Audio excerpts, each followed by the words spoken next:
I think it's very important to qualify the risk by saying a calculated risk. Yeah. I believe in really thinking something through, hence my pro and cons chart. Yes. Love that. But, life is mysterious. Life is the unknown, but life is exciting and it's there for you and you get one shot. So think it through and go for it. And the worst case, it doesn't work out. Then you take a step back and you try again or you go back. But at least you can tell yourself, I tried. Hi, everyone, and welcome to the Envisionaire podcast with Nicole Nguyen.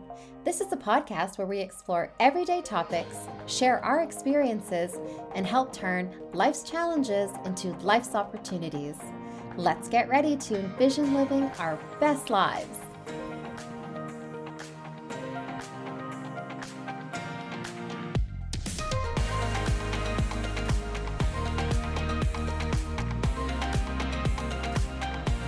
On today's episode, we have Jenna Renée, who will be speaking about living life as an expat in Europe. I have known Jenna for over a decade. We first met when we were both doing our master's degree at University of Ottawa and quickly bonded over our love for politics and international relations. Jenna worked as a political staffer on Parliament Hill for 4 years before moving to Europe as part of a diplomatic mission. Jenna has now been living as an expat in Europe since 2017 and has lived in 2 European countries over the last 5 years. Over this time, I have seen Jenna not only thrive in her career, but also meet her lovely husband, Fabian, who is a German national, and have a beautiful baby girl while living the expat life. It has been amazing to see Jenna overcome challenges that many expats face and also turn these into opportunities and grow immensely as a result. I am so thrilled that Jenna has agreed to come on the Envisionaire podcast and speak about her experiences as an expat in Europe. So welcome, Jenna. Thank you so much, Nicole. Thank you for the warm welcome and for letting me be part of this amazing project. Congratulations. Aw, thanks, Jenna. That's so nice. Thank you. Typically, what I like to do in the podcast is start by asking you a little bit about yourself and your background so our listeners can understand who you are and how you've basically ended up as an expat living in Europe. So I know that you were born in London, Ontario, but could you tell us a bit more about your childhood, how it was living in London, Ontario? Some of our listeners may not know where that is. And so I think that might be helpful. And maybe your route into politics and then also living as an expat. Absolutely. I always find it interesting that it's quite difficult for me anyways to speak a little bit about myself. You would think it would be the easiest thing, but I find it quite difficult sometimes to kind of look back on, now I'm 35, so 35 years and trying to summarize it. But yes, I was born and raised in London, Ontario. London, Ontario is about an hour and a half west of Toronto. What's really funny now being in Europe is I always have to clarify I call it my London. So my London, Ontario, because as you know, there's London, England, and everybody thinks London, England. And on your passport, it says the city you were born in and the country. It doesn't say the province or the land or the region. Yes. And so I get asked all the time at different European customs, I don't understand why it says London, but it says this country. Yeah. Do you mean London, Great Britain? And then so I always have to clarify. Anyways, this is my side tangent coming from London, Ontario. Yeah. But no, born and raised in London, Ontario. A couple of years ago, it was the 10th largest city in Canada. Right. Although it really feels like a small town city. My parents went to university there. They came from different regions in Canada, but went to the University of Western Ontario, met there, and then established their roots there. I did my undergrad there as well, and then moved to Ottawa to pursue my master's. And for me, Ottawa was a big city. And so I was, very excited to go to a quote unquote big city. Although if you ask people, most people in Ottawa, they don't consider it to be a big city. I think it's definitely a big city. Maybe not as much hustle and bustle as some other cities, but I think it's a big city. It's a beautiful city. Absolutely. And so for that reason, that's why I ended up in Ottawa and did my master's. Yeah. When I was a student, worked for the federal government. And then I happened to meet this wonderful, charismatic individual in one of my master's classes named Nicole, who really opened up a door that changed the rest of my life. Oh, Jenna. And I say that with complete modesty and honesty. That's Oh, literally what happened. that is so So sweet. I'm forever in your debt, Nicole. Oh, you're so kind. You have paved your way. For listeners, we did meet in a master's class. What was the class name again? I think it was Canadian Studies. Canadian Studies or Canadian Political Studies. We instantly just hit it off and became fast friends. And I was working as a political staffer at the time. And Jenna just had this immense love and passion for everything Canada and Canadian politics. It was actually very infectious. And I know that it was one of your goals to work on Parliament Hill. And so I had the opportunity to go and pursue my law school in England. And so I thought she would be a perfect fit to take over the reins in the political office that we work in, or I used to work in. And she did, and she was amazing. And so you started your political staffer career, and you've done such a brilliant job. So really, really proud of you. Well, thank you very much. You know, there's not many opportunities on the Hill. It can be, well, it is a bubble, and it's just the nature of the role. But you offer me a very unique opportunity. And when I moved to Ottawa, I didn't know anybody. So I was starting my life over. And so I didn't really have, well, I had no network to meet you in school. And you offered me an opportunity. And the opportunity started with a volunteer position on the Hill with a member of Parliament. And I really appreciate that I was able to step up each step of the ladder as I worked my way up in what ended up to be my professional career. Again, I did not know my life was going that way. And I think it's important for a couple of reasons. First of all, you understand all the different pieces that go into a political office, the political world, the political system, because you work in each section as you work your way up. The second thing is you have an appreciation for the work that others around you do, regardless of what their contribution is, because you've probably been in their shoes. So you have a very holistic understanding and a holistic appreciation for the quote unquote Hill, as we call it, which can be quite the beast. Yeah. Yes, definitely. You've definitely earned your current role. You've worked really hard, and you've earned every good thing that's come your way. So I'm so proud of you. Again, like I just have to say Thank you, Nicole. Very, very proud of you. Yes. Okay. So that's how you got on Parliament Hill. And then subsequently, a few years in, there was an opportunity to go abroad on a diplomatic mission. So you ended up taking that. And so I'd like to ask you, as a child, as a teenager, even coming to Ottawa, did you eventually want to go and live abroad? Was that always something you had really aspired for, or is that something that just came and you took it? To be fully honest, it was never an aspiration or a dream of mine to be in the diplomatic corps abroad. Of course, I always thought that was a fascinating line of work. It would be wonderful to be a part of it. Oh, yeah, of course, it's interesting. Yeah. But it was never on my checklist because I didn't know anybody in that world. I had no experience in the diplomatic corps in terms of knowing contacts or foreign officials or anything like that. Of course, in my line of work, you know, there was some travel and things like that. But the actual expat life within the diplomatic corps had never crossed paths with my own. So it was a little bit of a mystery, of a far interest, but never an aspiration. Okay. However, when there was an opportunity to be part of that world, I mean, it's very tough to say no to. I was very, very lucky to be offered that, and I decided to go ahead with it. Now, the decision was actually not as easy as one may think. Most people would think, of course, you would jump on that. But I was, at the time, working for someone that I had unbelievable admiration for and was enjoying every second, was enjoying the challenge, was enjoying the experience. And I almost said no to going abroad. It was a very tough decision. And I don't know about yourself and your listeners, but whenever I have a tough decision, I go back to the old school of piece of paper and a pen, and you do your pros and your cons list. Like, that's my default. Yes. And I literally did that. And I still remember sitting on my couch late at night in my little apartment in Ottawa with my big piece of paper and writing every pro and every cons to accepting this opportunity. And then obviously at the end of the day, I decided to accept it.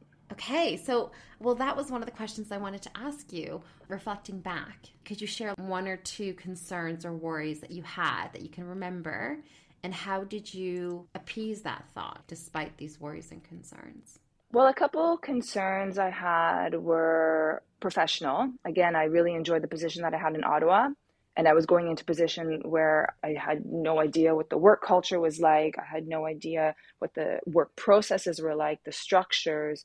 I didn't know anybody within that world where I was going. Another concern of mine was on the personal side, and that was at that time I was in my late 20s and Yeah. I was thinking of my own personal goals, which were, to maybe settle down and start a family. And to have to start your whole life over abroad, it changes your timeline a little bit. Absolutely. And at the time, my partner was not willing to continue the relationship if I was going abroad. So there was a personal sacrifice to be made as well. Yeah. Another one of my concerns were my family. I'm an only child, and I'm very close with my parents. And so and I say this in the most positive sense, but there's a dependency there. Of course. Absolutely. And my parents, they're in good health, thank God, but they're no spring chickens either. So diplomatic posts vary based on the country that you're residing in, but this first one was a good 4 to 5 years. So a lot can happen in 4 to 5 years, as we will all discover as we continue our conversation, but as we reflect on our own lives as well. Think about where you were 4 or 5 years ago. Well, especially with COVID, that was a whole experience in and of itself. But one changes a lot and experiences a lot in 4 to 5 years. So that was another one of my concerns. Now, what did I do to appease those worries? I did what I usually do in tough situations. I say out loud to myself, Jenna, it's time to put on your big girl pants and to face it and keep going. Literally, those are the words I say to myself, because we tend to want to take the path of least resistance naturally. And looking back on my life, my parents always encouraged me to take their path, which was settle in London, Ontario, find a good government job, there's security in that, meet someone, get a house, form a family, and then just stay in London. It's safe in London. I know London, you know London, it's safe in London. I appreciate that. I mean, it's your parents' jobs to protect your children. I get it. Yeah. But early on in my life, I realized that it's not for me. I needed to take those risks, calculated risks, but I need to take risks and see what happens in life. An example, to take a couple steps back, if I may, is when we had discussed you opening a door for me on Parliament Hill. I had mentioned that I was working for a department, a federal department, when I was a student, and there would have been opportunities to continue in the federal department. Now, when I ended up getting an opportunity to be employed on the Hill, there was a significant pay cut to that, because members of parliament have certain budgets, and it needs to be managed in a transparent and accountable way, and that's what it is. And I remember my parents were like, you cannot accept that, don't take it, you stick with the job that pays you more, that gives you security. And I said, if it's something you want to do, then you make the sacrifices and you do it and you go for it. And that's the same mentality I had when I decided to go abroad. Wow. So courageous. I think I'm more of a risk taker.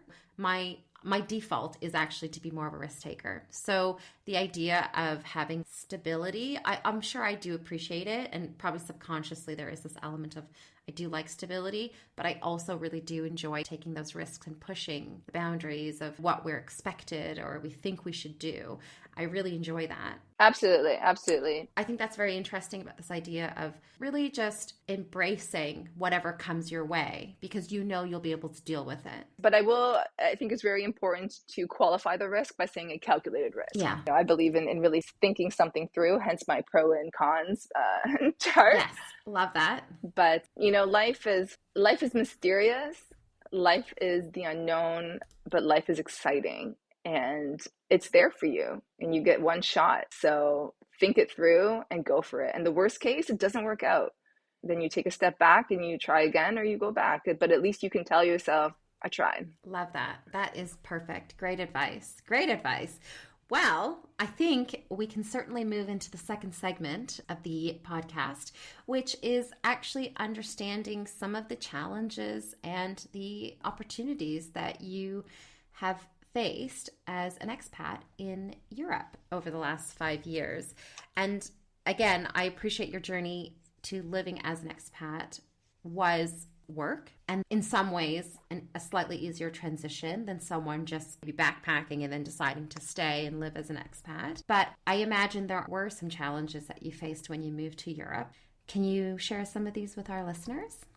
Absolutely. So, as you mentioned, I came here most recently to work. However, I did my third year of undergrad in southern France, in Nice. And so I've been an expat twice in my life. Once as a student, I don't want to do the calculation, a good 13 to 14 years ago. And then again, back for work years later. Yeah. You're absolutely right to say an expat has many different sectors and different experiences that comes with it. Yeah. When you're here for work, there's a very strong support system to help you through the administration, to help you get settled, so on and so forth. Absolutely. When you're a student too, there's support that comes from the university or the program organizers as well. But there is a little bit more self-dependency to get yourself settled. Mm-hmm. Most recently, I mean, the challenges, of course, professional and personal challenges. Professional challenges being a new work culture, a new workspace, the language as well. Mm-hmm. Usually there's language training beforehand, but my arrival here was quite quick.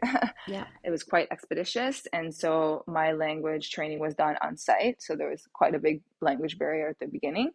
And there's also the personal elements of it, meaning you come here when you don't know anyone. How do you even make that first friend? Do you join a meetup group? Do you join a gym? Like, how do you really plant that seed to kind of grow your network? So those first couple months can be quite the transition. But again, it is part of the experience, because at the end of the day, when you look back, when your post is done, you look at all the people you've met, the networks you build, the experiences you've had, the challenges you faced but have overcome, to look at it and say, yeah, I came, I saw, I conquered, feels pretty good.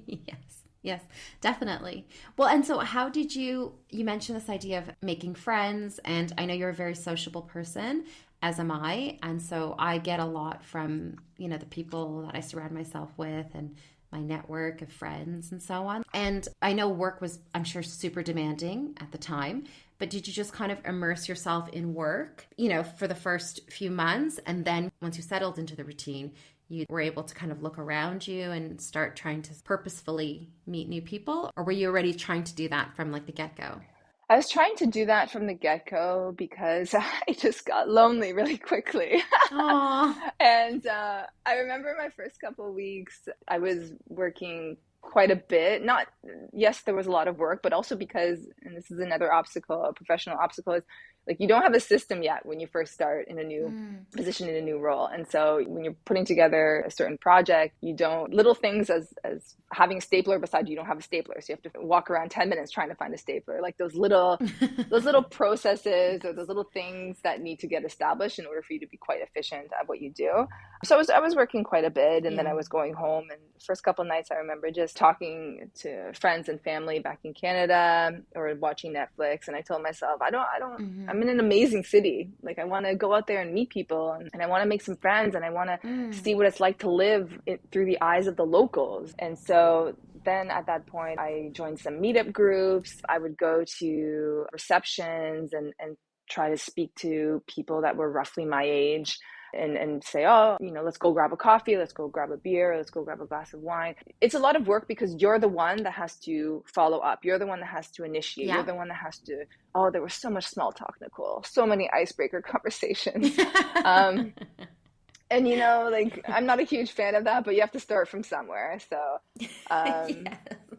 No, that's amazing. So you actually were very intentional with trying to bridge the gaps and meet the people. And even if nothing came from it, you still were really trying to build that shortly after you arrived in Europe. Exactly. And I wasn't always successful. Some people found the language barrier too much, or some cultures, they have very close circles, circles of friends that they've grown up with and then that they live their life with. And that's just how it is. And I, of course, respect that. Yeah. But I'm a little bit like you in that, when there's a challenge, it gives me more motivation to kind of break through it. And so I wanted to get in that circle, and I got in some circles and some I didn't. And, that's life.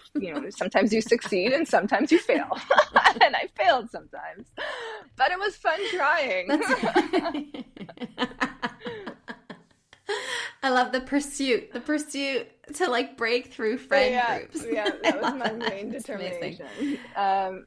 No, but also though, like once you kind of get over that first hill and you make, like I have this fantastic friend and we're going to be lifelong friends.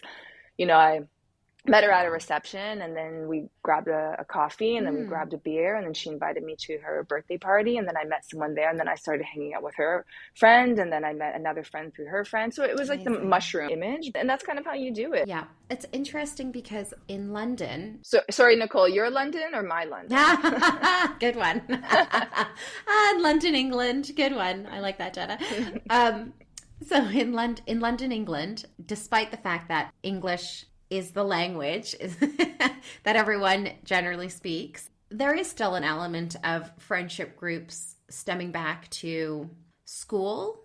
And when I say school, it means like primary school.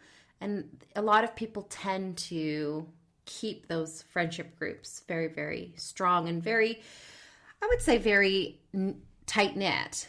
And so I found even though London is amazing, there are so many opportunities to meet new people and to have new experiences.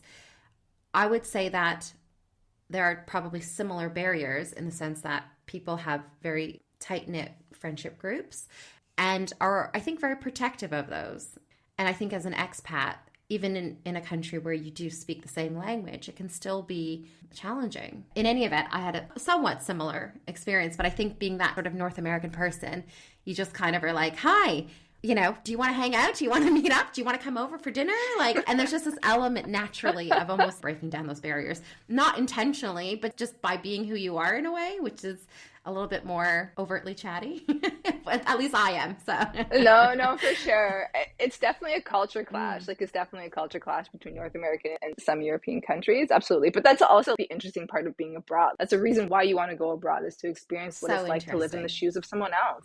And there's going to be some great experiences that come with it and some more challenging experiences that come with it. But at the end of the day, like that's what draws you to such a role. I love it. I know. But yeah, I think it's a fair analysis to say that North Americans, we tend to be a little, or maybe Canadians, I don't know, we tend to be a little more like, oh, what's the problem? Let's come over for dinner. Like, oh, I'll introduce you to some of my friends. You introduce me to some of yours. But Yeah, we love some, that. yeah. The next thing that I want to talk to you about was your family, because you did mention that you are an only child, and I know you're very close with your parents. So how have you dealt with having them abroad and trying to, stay connected and close with your family, especially now that you've also had, you've started your own family? I think the family element was the most difficult sacrifice that I've made as an expat. Not only is it Mm-hmm. being away or missing or being unable to partake in the habitual celebrations, birthdays, bridal showers, baptisms, bar mitzvahs. It's very difficult when, again, over 4 to 5 years, a lot of things can happen. And that includes deaths in the family, major health issues. And when you can't easily Yeah. jump in a taxi or in your car and drive there and support, and you're instead talking about an 8, 9, 10 hour flight or an entire trip that can take up to 22 hours Yeah. sometimes, like that can be very, very difficult. So I unfortunately in the last 4 years lost two of my grandparents, Yeah. and so that was very, very difficult. And it made me realize to what extent personal sacrifices are made Yeah. when you become an expat, whether you go as a student or for work or for your government or what it may be. The other side of it is, it's also an opportunity to build wonderful memories with your family members because, of course, they will likely come to try and visit you. And then together you get to explore a new culture, some interesting places, cities, monuments, museum. You get to build quite unique memories together, and that's always wonderful. But with technology, video chats, calls are much easier, long distance calls are no issue now. So technology, of course, has helped to build a bridge between the geographical distance that exists between your family, your roots, and then wherever your host country is. I love that.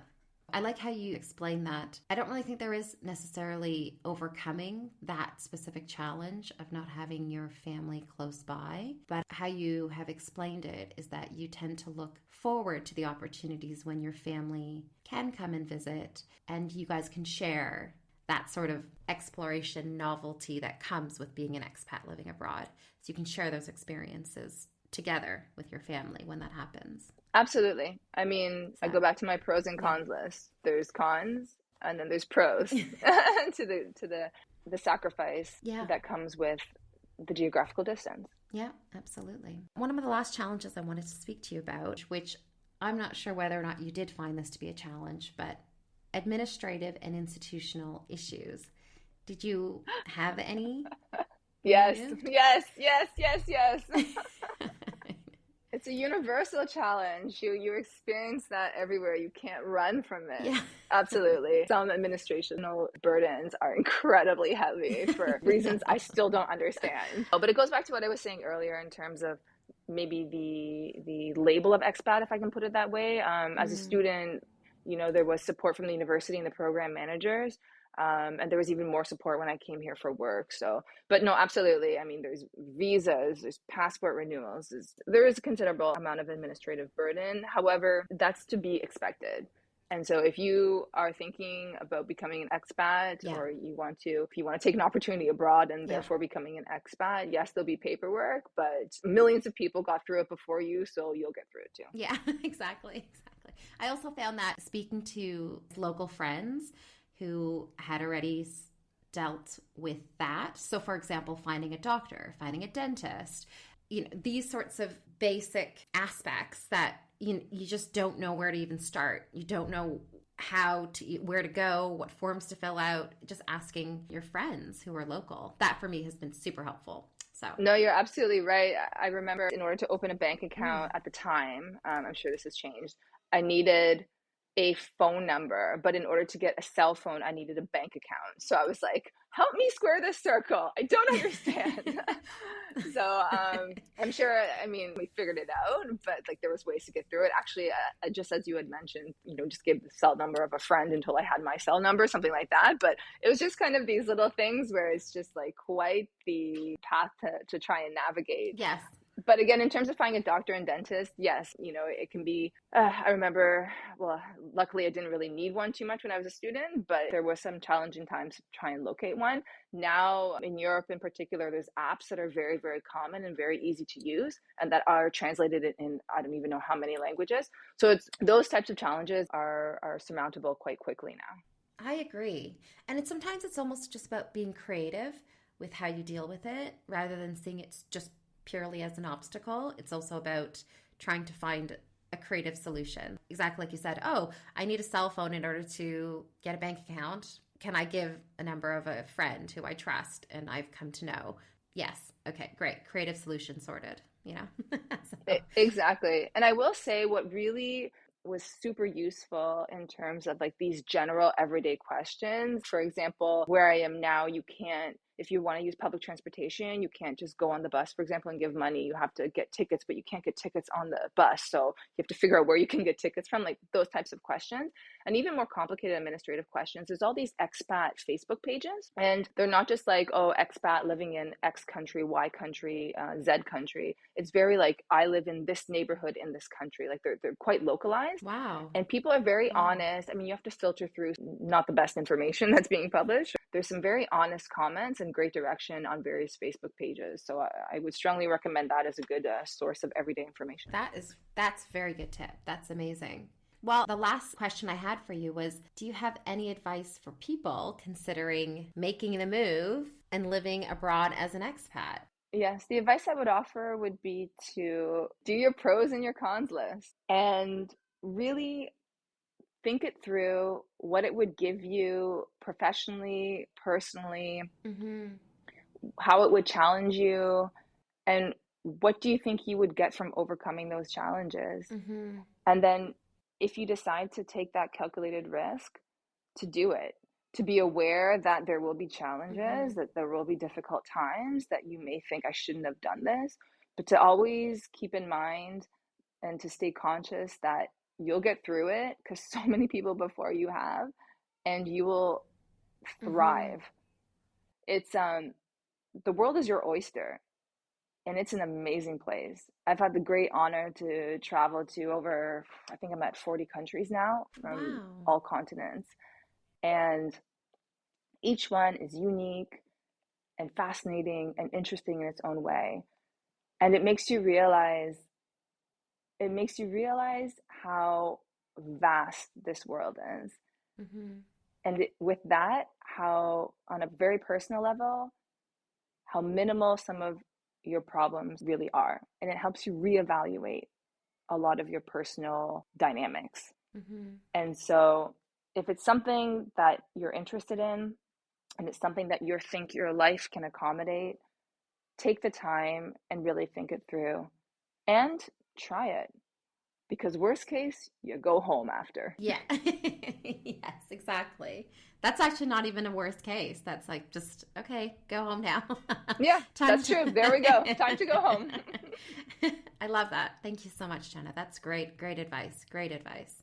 Right. We are at the Envisionaire questionnaire segment, which is a fun feature of the Envisionaire podcast. And this is where we ask guests 3 questions reflecting on their past, present, and future. So, looking towards your past, if there was any advice that you could give to your 15-year-old self, what would that be? It's a very good question. The advice I would have given myself would be to keep going. Keep going. 2 words, keep going. Is that because when you were 15, you were trepidatious about what the future held? No, I think it was more that everything was so uncertain. At 15, I think very few people know who they are and know what they want to do. Yeah. And so I would tell myself just to keep going because things will fall into place. Keep going, take those calculated risks, and see what doors open up because they did open up. And especially as an expat, my life has changed dramatically. Like I mentioned before, I came to my first posting single and ready to mingle, and I left with a husband and a baby.